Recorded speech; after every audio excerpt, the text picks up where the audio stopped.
Use the COUNTIF function to count the number of cells that meet criteria you specify, such as the number of times a name shows up within a range of cells.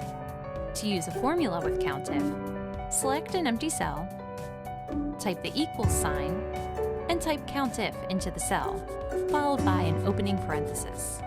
The COUNTIF function has two arguments, range and criteria. Let's start with range. Select a range of cells, type a comma to advance to the next argument, which is the criteria to look for. Type a quotation mark, and then the name Buchanan as the search criteria. End with another quotation mark. Type a closing parenthesis and press Enter. Buchanan's name appears 7 times within the selected range. To change the arguments of the function, you don't need to retype it. Select the formula bar and replace Buchanan's name with another salesperson.